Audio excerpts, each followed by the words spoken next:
The Venerable Don Bosco, the Apostle of Youth, by M.S. Pine. Chapter 26. Loyalty to the Pope in Life and Death. The Closing Scenes. In 1887, on the occasion of the Golden Jubilee of Leo XIII, records the Salesian Bulletin, it was proposed to bring out a special issue entitled Exultemus, containing a selection of autographs in honor of the Pope. Among others was this declaration from our venerable founder: "My tribute will be to declare, as I do before all the world, that I make my own the sentiments of esteem, respect, veneration, and unfailing love, which St. Francis of Sales bore toward the Sovereign Pontiff, and I would repeat the glorious titles which he had enumerated from the writings of the Fathers and the Councils, forming a crown of precious jewels to adorn the Pontiff's head, some of which are Abel in his favor with God, Abraham in his office of patriarch, Melchizedek in his sacred orders, Aaron by his priestly dignity, Moses in his authority, Samuel by his office of judge and arbitrator, Peter by his power, and some 40 others equally honorable and appropriate. It is my desire that the followers of the Congregation of St. Francis of Sales should never swerve from the principles of our patron, which guided his conduct toward the Holy See, that they should accept readily, respectfully, and with simplicity of mind and heart, not only the decisions of the Pope concerning dogma and discipline, but that in controverted and open questions they should accept his opinion as a private doctor of the Church, rather than that of any theologian in the world. I hold, too, that this should not only be a rule for the Salesians and their cooperators, but for all the faithful, and especially for the clergy. For besides the duty of a son toward a father, besides the duty which all Christians have of veneration for the Vicar of Christ, the Holy Father has a special claim upon our fidelity and deference, as being chosen from among the most enlightened and prudent, and the most conspicuous for virtue, and because in directing the Church he is guided by the light of the Holy Ghost. Don Bosco's whole life and work, as the reader must be convinced from the foregoing pages, bore the impress of his loyalty and constant devotion to the successor of St. Peter. A beautiful and touching emphasis was placed upon this loyalty as he neared death, for which the Salesian Bulletin is my authority. In the evening of December 23, 1887, just before he received the Holy Viaticum, he was visited by His Eminence Cardinal Alemanda, and on receiving the Cardinal's salutation, Don Bosco raised his biretta and said, "Your Eminence, I beg you to pray for me, that I may save my soul." And then he added, "I recommend to you my congregation." The Cardinal encouraged him, speaking of submission to the holy will of God, and reminding him of all the labor he had undergone for his greater glory. Don Bosco, with tears in his eyes, answered, "I have done what I could. May the holy will of God be accomplished in me." "Few," observed the Cardinal, "are able to say that when they come to the end of their life." Don Bosco exclaimed, "I have lived in troublous times, but the authority of the Holy See. I have just commissioned Monsignor Caliero to tell the Holy Father that the Salesians are to be a bulwark to the authority of the Pope, wherever their labors may call them." The diary of Don Bosco's last illness, under the date January 7, 1888, reads thus: "This evening, with the doctor's permission, we began to give Don Bosco some food.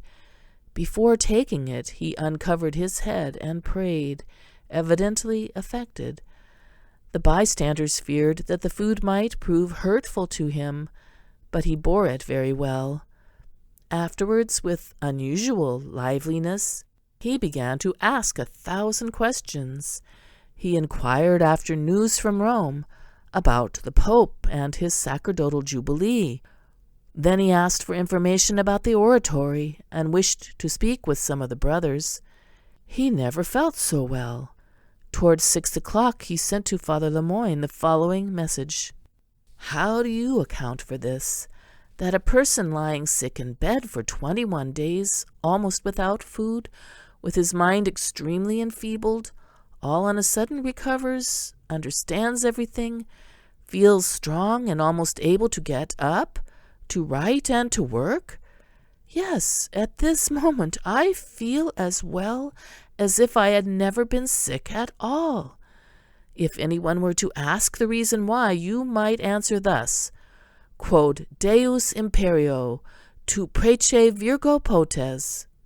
What God does by his power, thou obtainest, O Virgin, by thy intercession. This is certainly not my hour yet. It may be ere long, but not now." This unexpected respite in Don Bosco's illness was beyond doubt the result of many prayers offered up through Our Lady in many parts of the world. He was thus enabled to set in order many affairs, to give directions for the management of the oratory, and to decide about the personnel of our houses. He would often joke about his sufferings, and alluding to his spine, which bent more and more painfully, he would repeat laughingly the refrain of a Piedmontese song: "O Scina, povera Scina, ta sfini de porta faschina." O back, my poor back, thou hast ceased to bear burdens. Hope springs eternal in the human breast, so the poet, and his saying is confirmed by experience. Don Bosco's brethren and friends still looked for an amelioration of his condition, a hope which was re-echoed by all Turin, and indeed by the whole Catholic world. But his physicians never shared these illusions. Dr. Fisore asserted, "Don Bosco is dying. He is attacked by a cardiopulmonary affection. The liver is affected. The spinal marrow presents a complication, causing paralysis of the lower limbs. This illness has no direct cause. It is the effect of a life exhausted by labor. The lamp dies out for want of oil." Cardinals and archbishops and many persons of the highest rank, as well as pilgrims from Rome, besought the honor of seeing the venerated invalid. The Archbishop of Paris, Monsignor Richard, visited him on January 24th, and having given him his blessing, he knelt humbly to receive that of the Father of Orphans.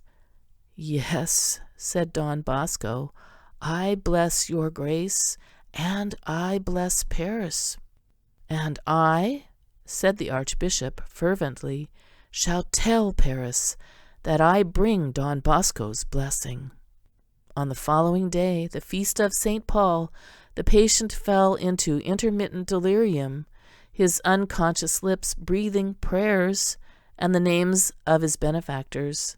The Holy Viaticum and Extreme Unction were administered on January 29th, the feast of St. Francis of Sales. During the day he frequently raised his arms toward heaven, repeating, "Fiat voluntas tua." But gradually paralysis seized the right side and speech failed. On Tuesday, January 31st, at 2 o'clock in the morning, his agony began, and Don Bosco called the fathers, who had left only a short time before. Soon the humble room was filled with priests, students, and laity, kneeling in fervent prayer. The affecting scene is best described by the Salesian Bulletin. On Monsignor Caliero's entrance, Don Rua gave him the stole and went to Don Bosco's right side. Bending to the ear of the well-beloved father, he said in a voice full of emotion, "Don Bosco, we, your sons, are here. We ask your forgiveness for all the grief we may have caused you. In token of pardon and paternal love, bless us once more. I will guide your hand and pronounce the form." What a scene of emotion! All heads were bowed to the ground, and Don Rua, with all the power he could muster in this agonizing moment, pronounced the blessing, raising at the same time Don Bosco's already paralyzed hand to invoke on all present and absent Salesians the protection of Our Lady, Help of Christians. At about 3 o'clock the following telegraph arrived from Rome. The Holy Father, from the depths of his heart, gives the apostolic benediction to Don Bosco, Cardinal Rampolla. Monsignor had already read the Proficiiscere. At 4:30 o'clock, the Angelus bell rang from the Church of Our Lady, Help of Christians, which all around the deathbed recited. Then Don Bonetti made a short aspiration, Vive Marie, which the venerable invalid had repeated several times during the preceding days.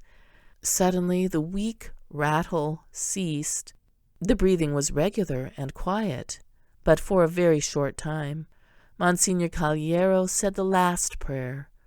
Jesus, Mary, Joseph, I give you my heart, my soul, and my life. Jesus, Mary, Joseph, assist me in my last agony. Jesus, Mary, Joseph, may I die in peace with you. Then were heard 3 scarcely audible sighs.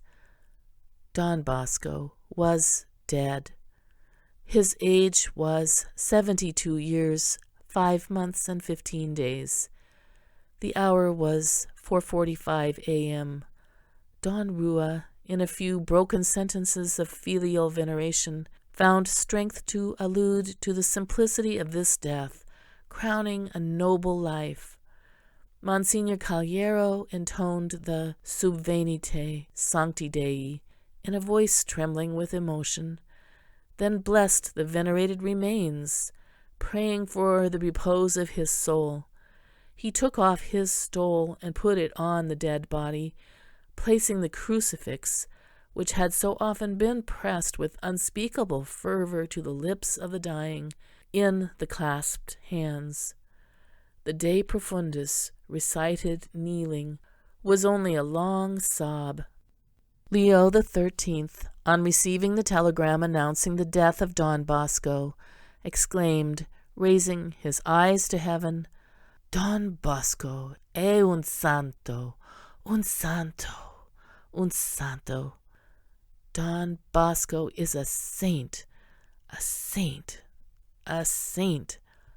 A letter from Don Rua conveyed the sad tidings to the Salesian co-operators, 53,000 copies of which were not enough.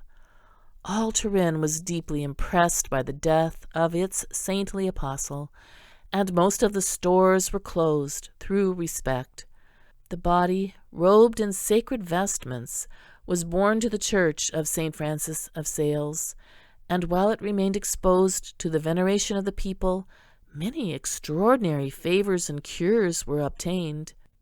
On Thursday, February 2nd, the funeral ceremonies took place in the Basilica of Our Lady, Help of Christians. The chanting of the office was followed by the solemn Requiem Mass, sung by Monsignor Caliero. The music, composed by him, was rendered by singers who were all Don Bosco's orphans. 3 bishops and all the clergy and religious orders of Turin and vicinity who could attend formed a part of the funeral cortege to Val Salice. 8 Salesians bore the coffin, which was preceded by a procession of all the students of the schools and oratories, and thousands of Don Bosco's former pupils of all professions and trades. Over 100,000, it was believed, did honor to the mortal remains of this ardent lover of God, this loyal priest of his holy church, this guardian angel of Christ's little ones, the Venerable Giovanni Bosco, the Apostle of Turin.